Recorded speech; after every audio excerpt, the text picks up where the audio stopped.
Video में कि वेद क्या हैं और बताएंगे आपको संक्षिप्त रूप में कि किस वेद में क्या है।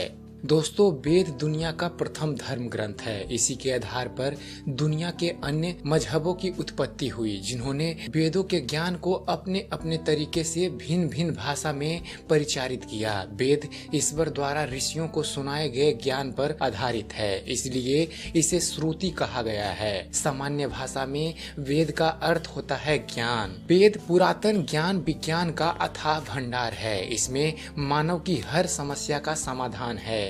वेदों में ब्रह्मा यानी कि ईश्वर, देवता, ब्रह्मांड, ज्योतिष, गणित, रसायन, औषधि, प्राकृतिक, खगोल, भूगोल, धार्मिक नियम, इतिहास, रीति रिवाज आदि लगभग सभी विषयों से संबंधित ज्ञान भरा पड़ा है। शतपथ ब्राह्मण के श्लोक के अनुसार अग्नि, वायु और सूर्य ने तपस्या की और ऋग्वेद, यजुर्वेद, सामवेद और अथर्ववेद को प्राप्त किया। प्रथम 3 वेदों को अग्नि, वायु, सर्प यानी कि आदित्य से जोड़ा जाता है और संभवतः अथर्ववेद को अंगिरा से उत्पन्न माना जाता है। एक ग्रंथ के अनुसार ब्रह्मा जी के 4 मुखों से वेदों की उत्पत्ति हुई। वेद सबसे प्राचीनतम पुस्तक है, इसलिए किसी व्यक्ति या स्थान का नाम वेदों पर से रखा जाना स्वाभाविक है। जैसे आज भी रामायण, महाभारत में आए शब्दों से मनुष्यों और स्थान आदि का नामकरण किया जाता है। अगर जो वेदों के इतिहास के बारे में बात करें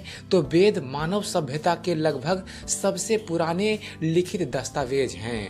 वेदों की 28,000 पांडुलिपियां भारत में पुणे के भंडारकर ओरिएंटल रिसर्च इंस्टीट्यूट में रखी गई है। इनमें ऋग्वेद की 30 पांडुलिपियां बहुत ही महत्वपूर्ण हैं, जिन्हें यूनेस्को ने विरासत की सूची में शामिल किया है।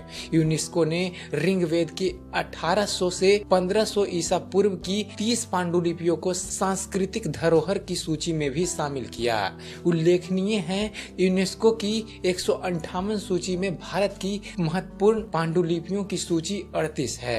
वेदों के उपवेद के बारे में आपको बताएं, ऋग्वेद का आयुर्वेद, यजुर्वेद का धनुर्वेद, सामवेद का गंधर्व वेद और अथर्ववेद को स्थापत्य वेद क्रमशः चारों वेद के उपवेद बताए गए हैं। वेदों के मुख्यतः 4 विभाग होते हैं: ऋग्वेद, यजुर्वेद, सामवेद और अथर्ववेद। ऋग स्थिति, यजु रूपांतरण, साम गतिशील और अथर्व जड़। ऋग को धर्म, यजु को मोक्ष, साम को काम, अथर्व को अर्थ भी कहा जाता है।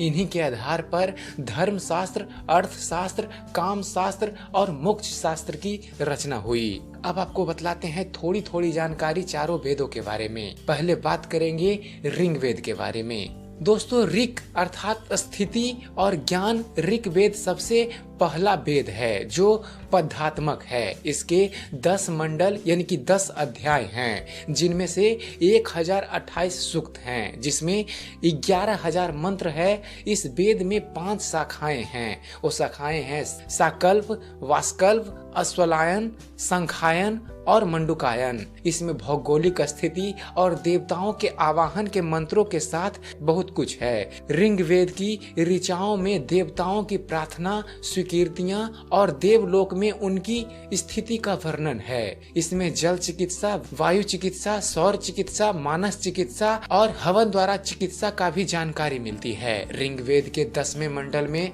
औषधि युक्त यानी दवाओं का जिक्र मिलता है। इसमें औषधियों की संख्या 125 के लगभग बताई गई है, जो 107 स्थानों में पाई जाती है।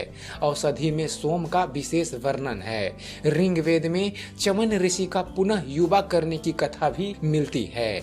बात करें यजुर्वेद की, तो यजुर्वेद का अर्थ होता है यत प्लस जू बराबर यजु। यत का अर्थ होता है गतिशील तथा जू का अर्थ होता है आकाश। इसके अलावा कर्म, श्रेष्ठतम कर्म की प्रेरणा। यजुर्वेद में यज्ञ की विधियां और यज्ञों में प्रयोग किए जाने वाले मंत्र हैं। यज्ञ के अलावा तत्व ज्ञान का वर्णन है। यह वेद गधमय है। इस वेद में यज्ञ की असल प्रक्रिया के लिए गध मंत्र हैं। इस वेद की 2 दो शाखाएं हैं, वो शाखाएं हैं शुक्ल और कृष्ण। अब बात करते हैं सामवेद की। साम का अर्थ होता है रूपांतरण और संगीत, सौम्यता और उपासना। इस वेद में ऋग वेद की ऋचाओं का संगीतमय रूप है। सामवेद गीतात्मक यानी गीत के रूप में है। इस वेद को संगीत शास्त्र का मूल माना जाता है। 1824 मंत्रों के इस वेद में 75 मंत्रों को छोड़कर शेष सारे मंत्र ऋग वेद से ही लिए गए हैं। इसमें सविता, अग्नि, इंद्र देवताओं के बारे में जिक्र मिलता है। इसमें मुख्य रूप से 3 शाखाएं हैं और इसके 75 ऋचाएं हैं और चौथी है अथर्ववेद। थर्व का अर्थ होता है कंपन और अथर्व का अर्थ है अकंपन। ज्ञान से श्रेष्ठ कर्म करते हुए जो परमात्मा की उपासना में लीन रहते हैं वही अकंप बुद्धि को प्राप्त होकर मोक्ष धारण करते हैं। इस वेद में रहस्यमयी विद्याओं, जड़ी बूटियों, चमत्कार और आयुर्वेद आदि का जिक्र है। इसके 20 अध्यायों में 5687 मंत्र हैं। इस वेद के 8 खंड हैं जिसमें भेषज वेद और धातु वेद ये 2 नाम मिलते हैं। तो आशा करता हूँ वेदों पर बनाया गया हमारा वीडियो आप सबको पसंद आया होगा। अगर जो आपको इस चैनल पर दी गई जानकारी, हमारी द्वारा बनाई गई वीडियो पसंद आती है तो लाइक करना ना भूलें। हमारे वीडियो को लाइक कीजिए, शेयर कीजिए, हमारे वीडियो के बारे में कमेंट कीजिए कि आपको यह कैसा लगता है। आपका एक कमेंट हमें अच्छी से अच्छी वीडियो बनाने